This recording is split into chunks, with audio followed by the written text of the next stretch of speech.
ಭಾರತದಾದ್ಯಂತ ಎಲ್ಲ ವೇದಿಕೆಯಲ್ಲೂ ಹಾಡು ಹಾಡ್ತೀರಿ ಅಂತ ಗೊತ್ತಾಯಿತು, ಬೇರೆ ಬೇರೆ ಕಡೆ ಪರ್ಫಾರ್ಮೆನ್ಸ್ ಮಾಡ್ತಾ ಇದ್ರಿ, ಈಗ ಆ್ಯಕ್ಟಿಂಗ್ ಮಾಡ್ತಾ ಇದ್ದೀರಾ.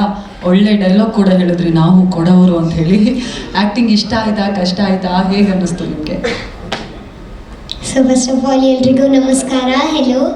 ಸೊ ನೀವು ಹೇಳಿದಾಗೆ ನಾನು ಸ್ಟಾರ್ಟಿಂಗ್ ಝೀ ಕನ್ನಡ ಸರಿಗಮಪದಿಂದ ಸ್ಟಾರ್ಟ್ ಮಾಡಿ ಇವಾಗ ನನಗೆ ಶೋಧ ವೆಬ್ ಸೀರೀಸಲ್ಲಿ ಕೂಡ ಆ್ಯಕ್ಟ್ ಮಾಡೋದಕ್ಕೆ ಅವಕಾಶ ಸಿಕ್ತು. ತುಂಬಾ ಖುಷಿ ಆಯಿತು. ಆ್ಯಕ್ಟಿಂಗ್ ಫೀಲ್ಡಲ್ಲೂ ಕೂಡ ನನಗೆ ಇಂಟ್ರೆಸ್ಟ್ ಇತ್ತು. ಸೊ ತುಂಬ ಇಷ್ಟ ಆಯಿತು.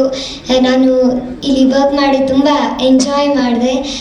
ಹಾಗೆ ಅವಕಾಶ ಕೊಟ್ಟಿದ್ದಕ್ಕಾಗಿ ನಾನು ಯಾವಾಗಲೂ ಥ್ಯಾಂಕ್ಸ್ ಹೇಳ್ತೀನಿ. ಮತ್ತು ZEE5ಅಲ್ಲಿ ಸಖತ್ತಾಗಿರೋ ಒಂದು ಸಸ್ಪೆನ್ಸ್ ಥ್ರಿಲ್ಲರ್ ವೆಬ್ ಸೀರೀಸ್ ಶೋಧ ಅಯ್ಯನ ಮನೆ ಆದಮೇಲೆ ರಿಲೀಸ್ ಆಗ್ತಾ ಇದೆ ಈಗ 29th. ತುಂಬ ಖುಷಿ ಆಯಿತು. ಈ ವೆಬ್ ಸೀರೀಸಲ್ಲಿ ಎಲ್ಲ ಸೀನಿಯರ್ ಆರ್ಟಿಸ್ಟ್ ಜೊತೆ ನಾನು ವರ್ಕ್ ಮಾಡಿ ತುಂಬ ಖುಷಿ ಆಯಿತು. ಮೇಡಮ್ ನೀವು ಸೀನಿಯರ್ ಪವನ್ ಸರ್, ಸಿರಿ ಅಕ್ಕ, ಅರುಣ್ ಸರ್, ಅನುಷಾ ಅಕ್ಕ ಎಲ್ಲರ ಜೊತೆ ವರ್ಕ್ ಮಾಡಿ ತುಂಬಾ ಖುಷಿ ಆಯಿತು.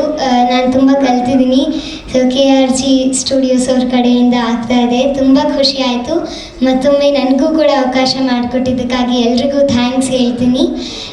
ಸೊ ಎಲ್ಲರೂ ತಪ್ಪದೆ ನೋಡಿ, ಶೋಧ ತುಂಬಾ ಇಂಟ್ರೆಸ್ಟಿಂಗ್ ಆಗಿದೆ. ಸೊ ನೆಕ್ಸ್ಟ್ ಎಪಿಸೋಡ್ಸ್ಗಳನ್ನ ನೀವು ZEE5 ಶೋಧಿಸ್ತಾನೆ ಇರ್ತೀರಾ, ಅಷ್ಟು ಅದ್ಭುತವಾಗಿದೆ. ಸೊ ಎಲ್ಲರೂ ತಪ್ಪದೆ ನೋಡಿ ZEE5 ಶೋಧ. ಮತ್ತೊಮ್ಮೆ ಎಲ್ರಿಗೂ thank you. Best wishes to Shodha. Thank you. Next Anushree ನಂತರ ಇವಳೇ ಆ್ಯಂಕರಿಂಗ್ ಮಾಡ್ತಾರೆ. ಇದ್ರ ಮಧ್ಯೆ ಒಂದೇ ಒಂದು ಥ್ಯಾಂಕ್ಸ್ ಹೇಳ್ಬೇಕಾಗಿತ್ತು.